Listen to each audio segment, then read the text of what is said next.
Hey everybody, this is John Asraf, and I am coming to you live from beautiful sunny San Diego. And tonight we're going to be talking about really how you can set and achieve any goal you choose. Now, I really believe that this is possible for you, and I also know that most people do a great job of setting goals, but they don't do a great job of achieving their goals. And I've invested a lifetime and lots of money trying to understand why I've been able to achieve goals, why I've been able to help people achieve goals, but more importantly, why is it so difficult for some people to really achieve and go after their life's goals and dreams and do it effectively and efficiently? Now, I made you several promises in inviting you to this live webcast, and no matter where you are in the world, I'm going to keep that promise. And here are the things that I shared with you. I shared with you why I believe that no matter how big your goals are right now, they're too small. They're way too small for most people. Now, I know some of you probably have big, grandiose goals, and congratulations to you. Number two, I want to share with you several of the fundamental errors, mistakes that people make when they're setting their goals and how you can avoid them. Number three, I said that you can learn how to earn 3 to 5 times, maybe 10 times more income in the next 12 months. And I don't like to say in the next, weekend or 30 days or 90 days, because we need some time to help you really understand the goal setting process and the goal achieving process. Two different processes. And then, how do you attract? Through either the law of attraction, the right people, tools, resources, and everything you need in order to really make your life the masterpiece that you want it to be, and more importantly, how do you feel proud of yourself that your life has purpose and meaning? After all, the reason that most of us want to achieve certain things in our life is so that we can feel like our life has purpose and meaning.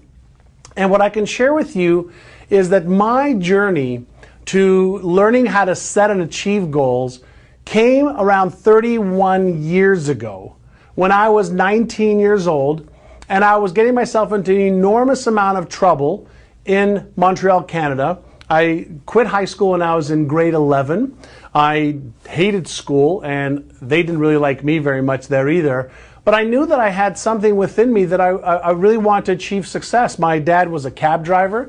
My mother worked at a local department store. We weren't poor. We had food on the table, lots of love, but we never had more than enough. And some of you have heard me share this story before of how I used to watch Robin Leach on Lifestyles of the Rich and Famous. And I'd see these incredible lifestyles of beautiful cars and homes and vacations and clothing and people that were doing good charitable works in the world. And I wanted to become one of those people. But I didn't know how I could until I met one man. And this man's name was Alan Brown, and he was a real estate developer and the owner of several real estate companies in Toronto, Canada. And my brother introduced me to him, and my brother said to Alan, I said, listen, my brother's having a challenging time. He's not doing the right things. He's not getting the results he wants. He's getting in trouble with the law. Could you help him? And Alan pulled me aside and asked me a few questions. And I'm going to ask you a couple of those questions today or tonight, depending on where you are. But the first question he asked me was this. He said to me, are you interested in becoming a millionaire and becoming a good person? I wasn't a really good person at the time. And he said, are you interested, or are you committed to really achieving some grand goals and making something worthwhile with your life? And I asked him this question. After he asked me that question, I said to him, Al, what's the difference between whether I'm interested or whether I'm committed? And he said to me something that stayed with me for 31 years, that hopefully will stay with you for a long time. He said, the difference between interest and commitment is this.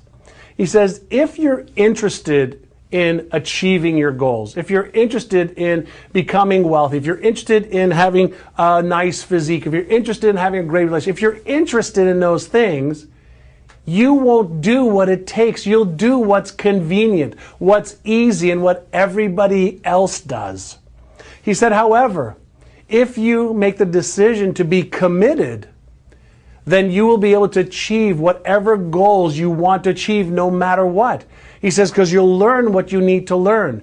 You'll rehearse what you need to rehearse. You'll practice, you'll drill, and you'll do everything that is needed to be done in order to achieve success. He said to me that the people who are committed don't have excuses. They relentlessly give up all of the excuses and the reasons why their life or their circumstances are the way they are. They stop blaming other people. They start blaming their circumstances. They stop blaming their economy. They stop blaming their lack of knowledge, lack of education. They stop blaming all the reasons why and all the references and stories that they have, and they put all of their attention and focus on how they will and how they can achieve their goals. And with that, I want to really help you understand that at 19, I really didn't ever have anybody who taught me how to set my goals, how to create all the plans that are needed. I'm going to share with you some things tonight that'll make it easier for you not just to set your goals, but to understand the different pieces of what you must do and must have in order to become a goal achiever as opposed to a goal setter. Now, I believe that 3 or 4, maybe 5% of the world's population really knows how to set and achieve goals properly. And I believe that because we've never been taught, that most people hope that they achieve their goals. Now, I often say that most people suffer from a drug disease called hopium. And I also say that hope is not a good strategy.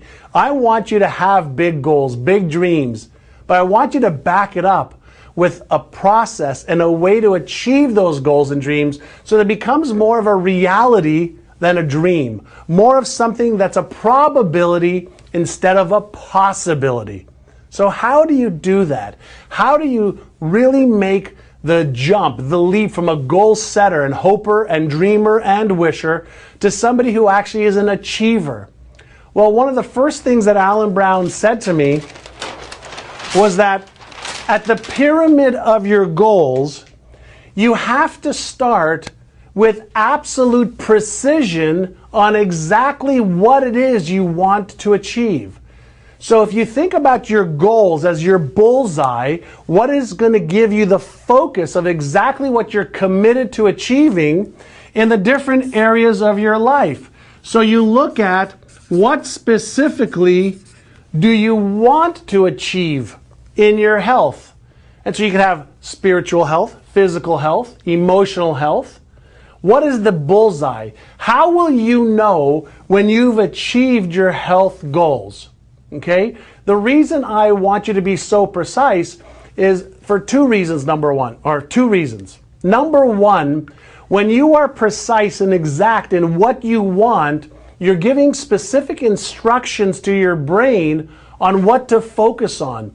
And we know that people who have learned how to focus on exactly what they want will achieve their goals significantly higher percentages than people who don't have clarity of focus. So what specifically do you want to achieve in your health? What specifically do you want to achieve financially? So how much money do you want to earn in the next 6 months, in the next 12 months, in the next 36 months? See, I want you to choose goal or a goal that you've never achieved before. The number one mistake that people make when setting their goals is they look at their present circumstances, like their bank account or the amount of business they have coming in or their job, and they allow all of the present circumstances or their past history to dictate what they could do today, tomorrow, next week, or the future.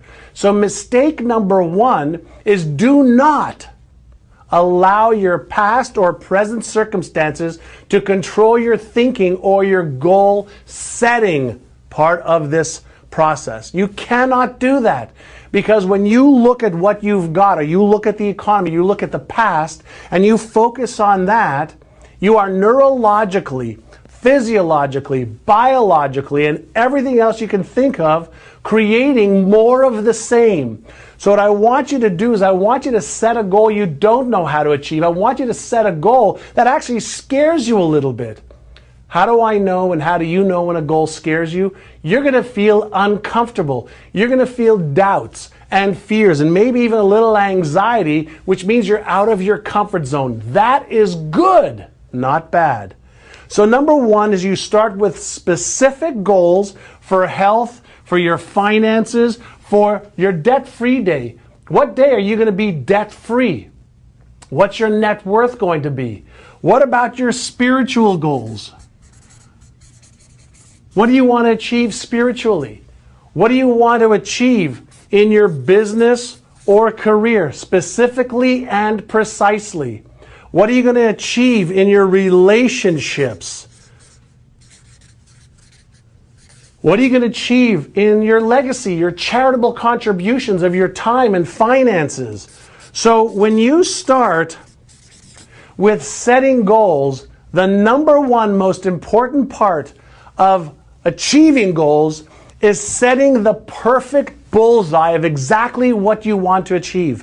When I was 19, and Alan Brown had me start with setting my goals for health, wealth, relationships, career, business, charity, etc., I had no idea how I was going to achieve it. I had no idea what I could put down on the piece of paper.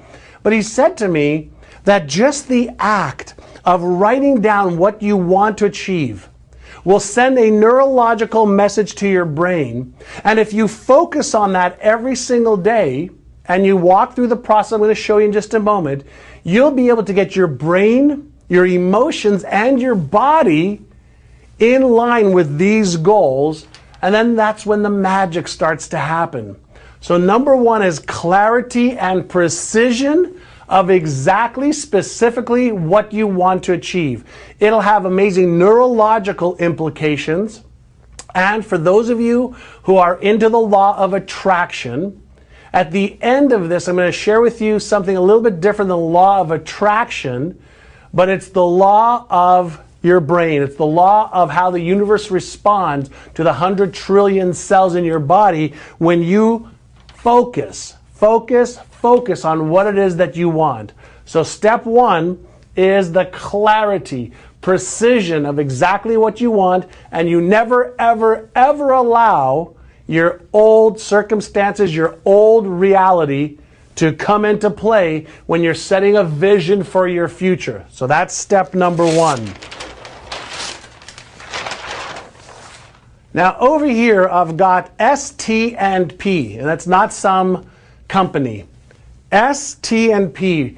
For every goal that you want to have, I am not a big believer in just having the goal. The S stands for strategies. The T stands for tactics, and the P, okay? P stands for process. Strategies, tactics, and process. Now, what does that mean? Every single goal that you want to achieve, no matter what goal it is, there's already a blueprint of what you can do and should do, which are the strategies and tactics.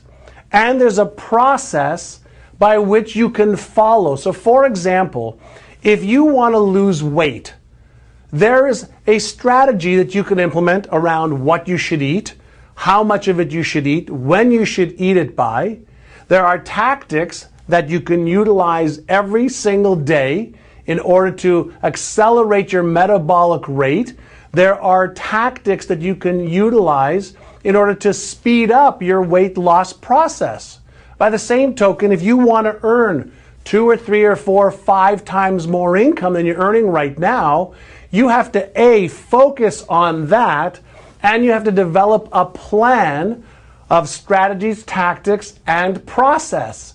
Now, why do I say this? I say this because most people, when I look at their results, and I look at their life, and I look at what they do every single day, every single week, very few people have got any strategy. They're using a lot of tactics, some process, but they haven't really thought of a cohesive, coherent way to implement a strategy to achieve the goal. And without strategy, you're using hope. And hope, we know, doesn't yield great results. So let me give you some examples of when I was 19. I'm going to take you all the way back to 19, not to now. Well, people think, well, you're doing great now and you make millions of dollars and that's easy for you. But I want to take you back to when I didn't make millions of dollars. All right?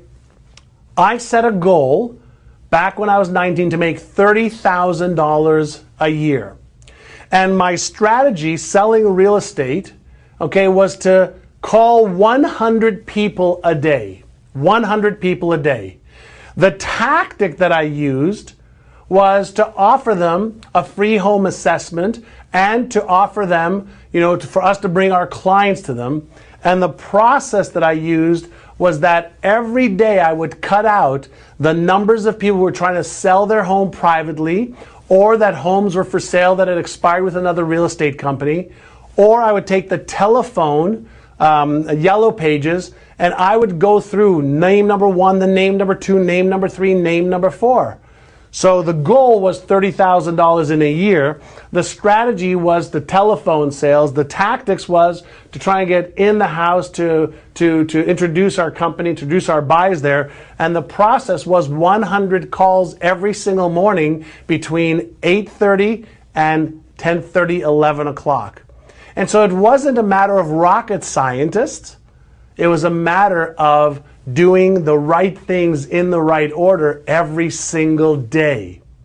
And so you have to develop for every one of your goals, how specifically am I going to achieve them? Now, some of you may be thinking, I don't know how. If I knew how, I would do it.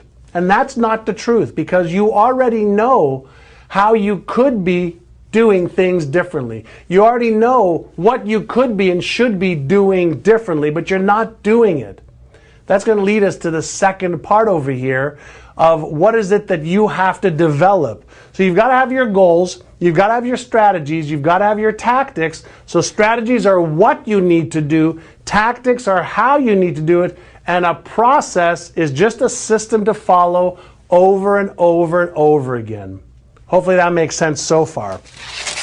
Here is where I see that most people get into a challenging time. They have horrific, terrible habits around strategies, tactics, and process to achieve their goals. And so they don't have the consistency or the right habits or daily rituals of two things. Number one, they don't have the daily rituals of thinking about their goals on a daily basis. Now, you may think about, why does that make any difference? Well, it makes all the difference in the world, because as soon as you develop the habit to focus on what you've written down as a goal, you're creating a neurological pattern, almost a map of your new goal in your brain. And then your brain starts to see things in the physical world that match up with the goal. Most people never write their goals down, and that is problem number 2. That's one of the second biggest mistakes people make. They don't take the time to write it down clearly and precisely, and so they think that they have some goals, or they write it down once or twice, and they never look at it again. That's one of the biggest fundamental mistakes, number 2, that people make. What I want you to do is I want you to write your goals down, and I want you to develop a plan, a little blueprint. Think about this.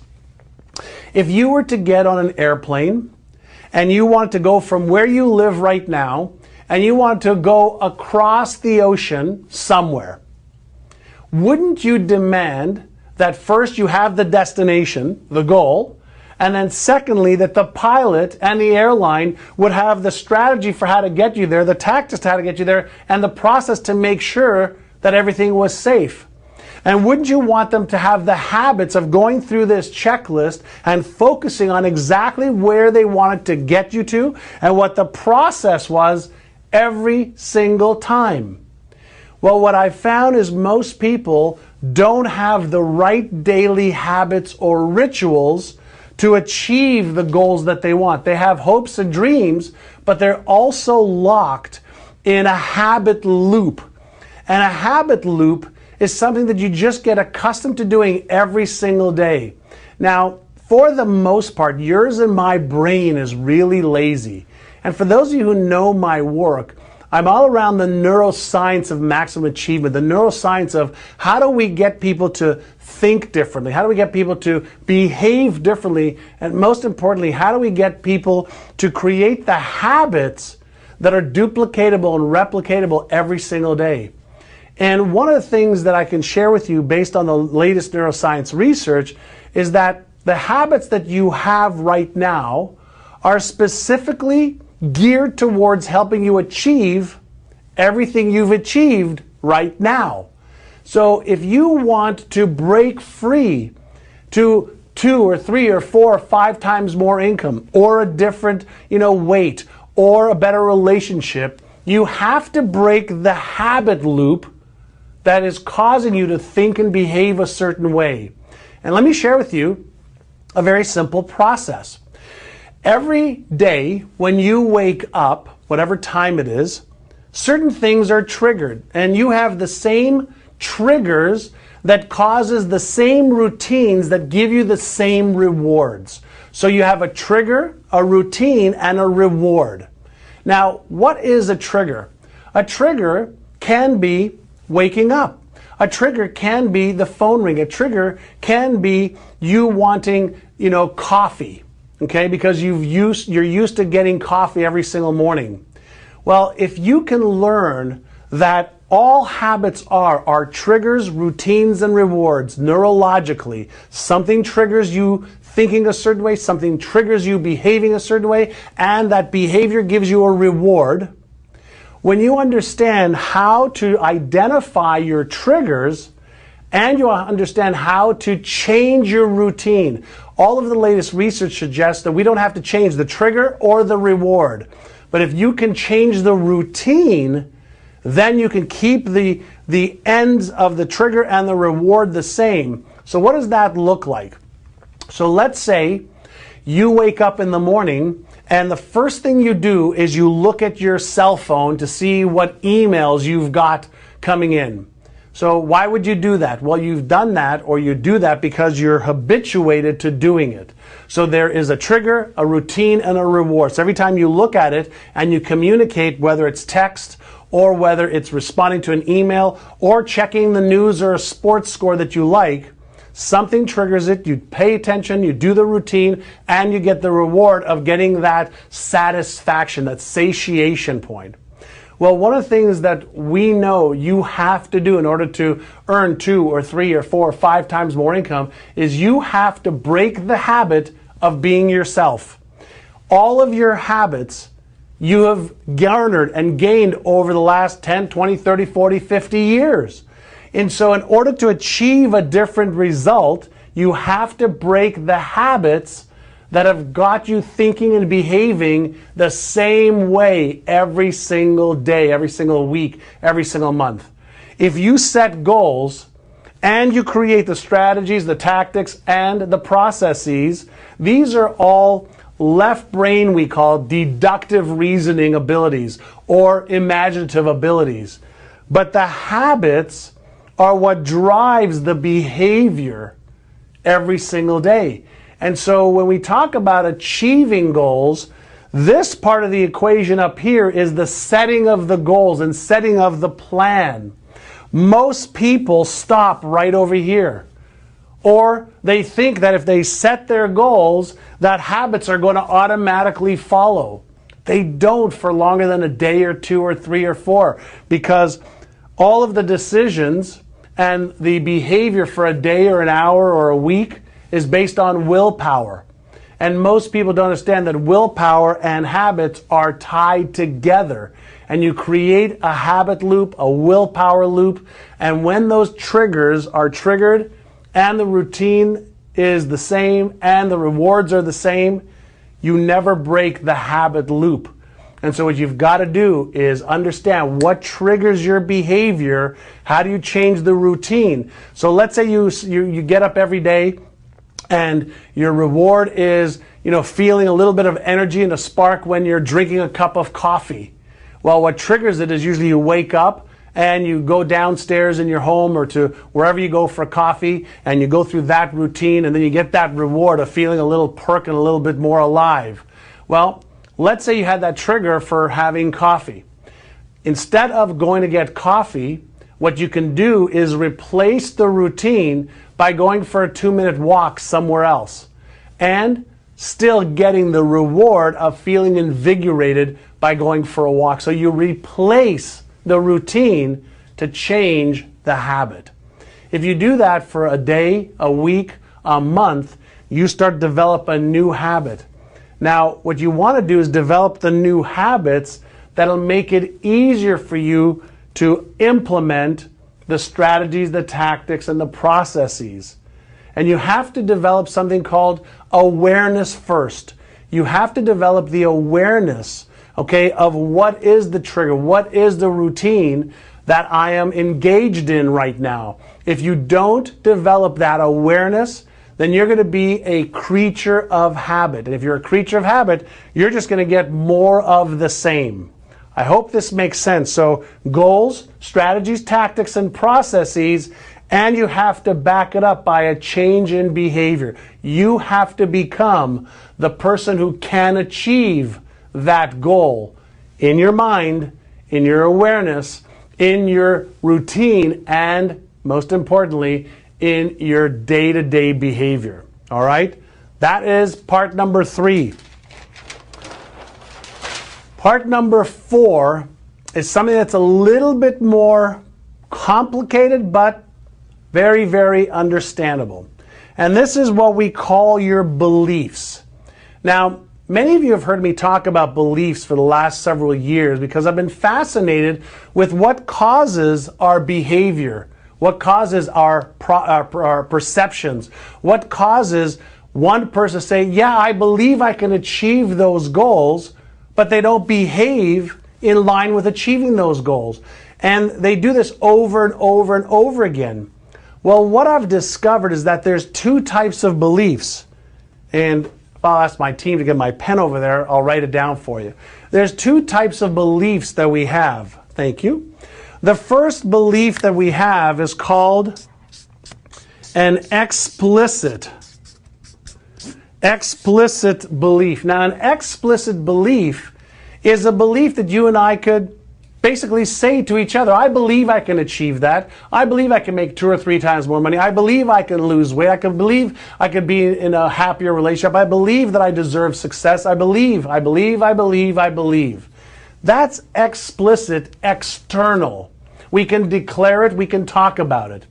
But what we have found is that this is not the type of belief that drives your habits or your behavior. There's something else called your implicit. Now, your implicit beliefs are what underneath your talking with your friends and telling people what you believe on the surface, your implicit beliefs are underneath the surface. They are what you think about in secret. They're what you think about is true about yourself. Like, am I smart enough? Am I good enough? Do I deserve success? Do I really know what to do? Can I really do this? What if I fail? What if I try my hardest and I fail? Well, all of these implicit underlying beliefs cause a couple of things to happen.